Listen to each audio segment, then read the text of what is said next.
What's up, Denverites and future Denverites? Welcome to the Mile High City, where adventure meets opportunity and blue skies are the norm. If you're thinking about moving to the Denver, Colorado area, there are a lot of questions you might have, and I'll be addressing some of the most common questions that people ask on the internet. We'll be going over the cost of living in Denver, should you own a car in Denver, and pretty much everything in between. Many of my answers will be coming from my own personal experience, as well as the experience of my friends, family, and statistics on the internet as well. There is a lot to learn about the Denver area, and I will be drilling in those answers for those common questions to you in about 10 seconds. So grab your favorite craft beer and prepare to be prepared to move to the Denver area. So on to number one. So on to the first question, how expensive is it to live in Denver, Colorado?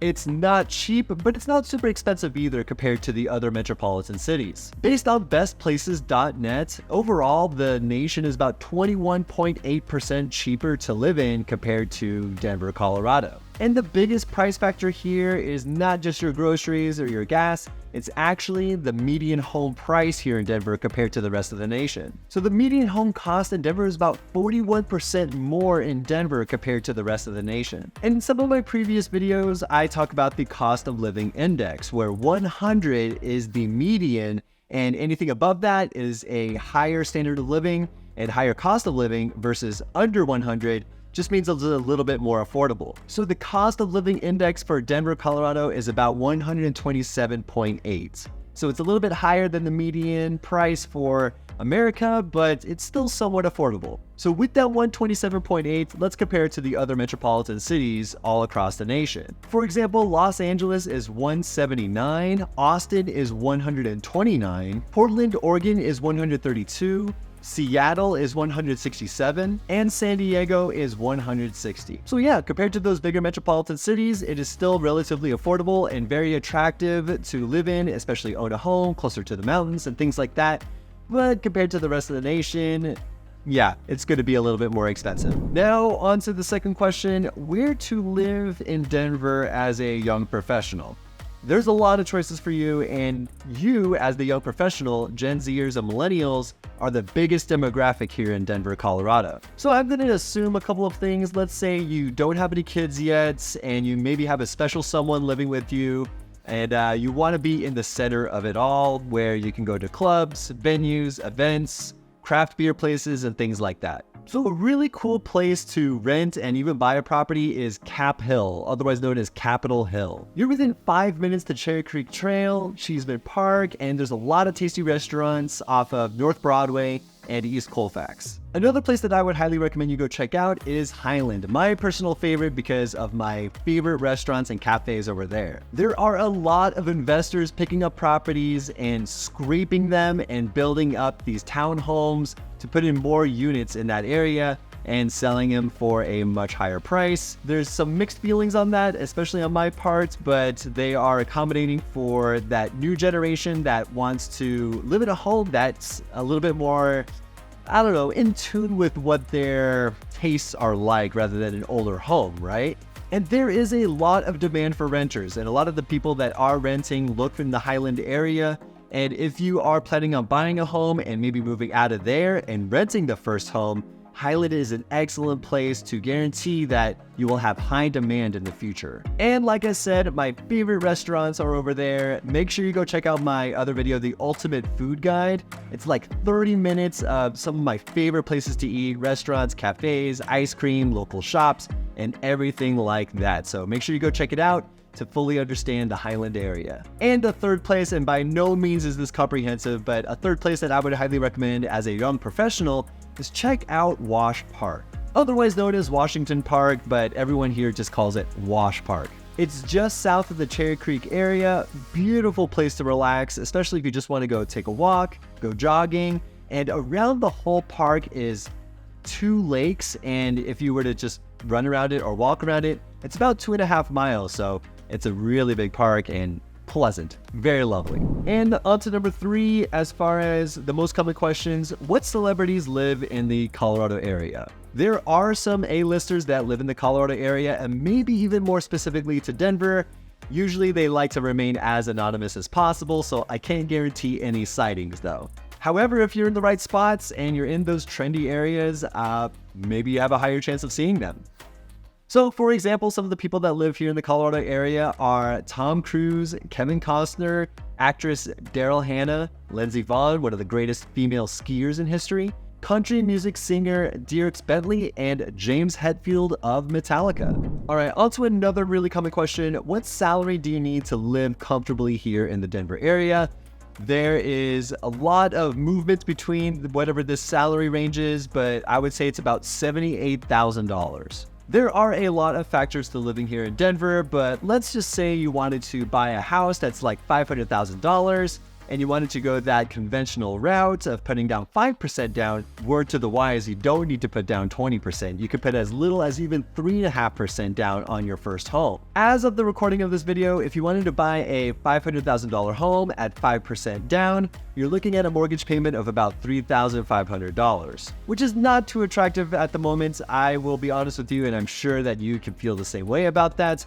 But I definitely help out other people with mitigating their mortgage as much as possible by renting out their basement, an ADU, a garage, anything like that. And I want to make sure that you're getting into a home to get that appreciation as the Denver market continues to evolve, grow, and just become more expensive as well. So if that's something you're interested in and you don't want to pay that full mortgage payment, hit me up because I specialize in that and I have done it all of my career as well, back since for 4 years now. Hit me up. All of my contact information is in the description below. Text me, call me if you want to reach me. I would love to help you out. And so now, addressing the original question, what salary do I need to live comfortably here in the Denver area?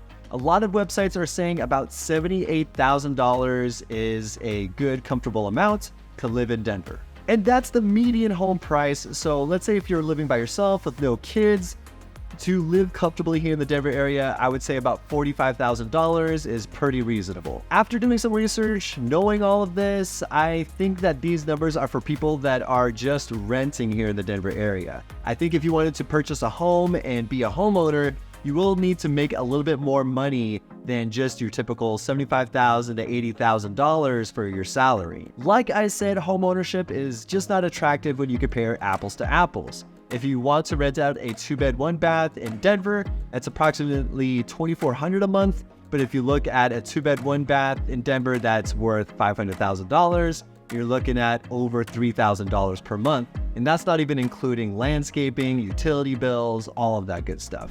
With that being said, as a homeowner myself and investor, I want to make sure that you are in the game as well. I'm sure there's a lot of pain points with trying to get the proper mortgage, the house you want, and things like that. But let's just go over a conversation to see how that can work for you in the long term, because most millionaires are made through real estate. Now on to the next common question. Can I live in Denver without a car? I will say no. Maybe not just a no, but it is very tough to live in Denver without a car. There are some areas in Denver where you can take advantage of Lyft, Uber, light rails, public transportation, things like that. But overall, you just want to have that comfortability and flexibility of just owning a car here, mainly because Denver is so very spread out here. And a lot of my friends live over 10 minutes away from me. So if people are at the will of public transportation, it's just so tough to make that work and be comfortable at the same time, especially during the winter. I mean, in general, America's just not built on public transportation that much. I mean, granted, maybe the Bay Area or New York, but with the light rail system, it's kind of a bummer that it is not too comprehensive for people in the Denver area to use on a regular basis. And on to the next most common question that people ask about Denver: how's the job market? According to the Colorado Sun, there are a ton of available jobs here in the Colorado area, outnumbering those people that are unemployed. It's about a 2-to-1 ratio of available jobs versus unemployed people. And in April of 2022, there were about 2.7 available jobs for every unemployed Coloradan. Of course, this is a very zoomed out view, so let's zoom in a little bit more and look at some of the specific industries here in Colorado. Some companies like Google, Amazon, and Oracle are actually headquartered here in Denver. They see the potential in a lot of the people that graduate from CU Boulder, MSU, DU, whatever it might be, they stay in Colorado, and a lot of the smart people just stay here. Salesforce, Gusto, and Ibotta, they also have a lot of buildings and a branch here in the Denver area. And if you're a software engineer, mechanical engineer, healthcare worker, or even cybersecurity, I don't think you're going to have a hard time trying to find a job here in the Denver area. And for you healthcare workers out there, the development of the Anschutz Medical Campus and a lot of the other hospitals here is so much potential for you here. And the last question that I'm seeing for the most common questions that people ask about Denver is Denver a safe place to live? So me being a licensed realtor in Colorado, I can't say too much on the subject. I don't want to steer you wrong or towards a certain area.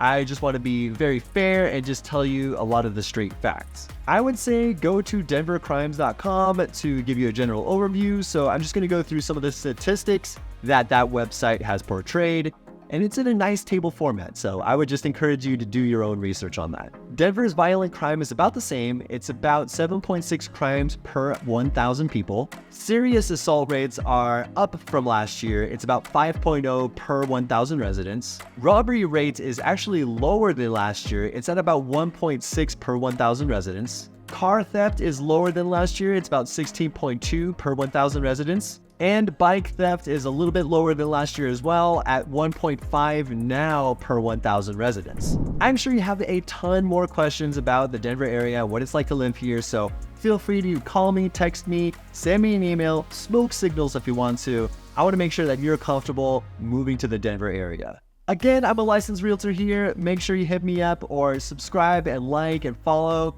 All of that good stuff, because I want to make sure I'm providing immense value for you, and I'll keep on doing it for the foreseeable future, I guess. Thanks so much for watching, and I will see you guys next week.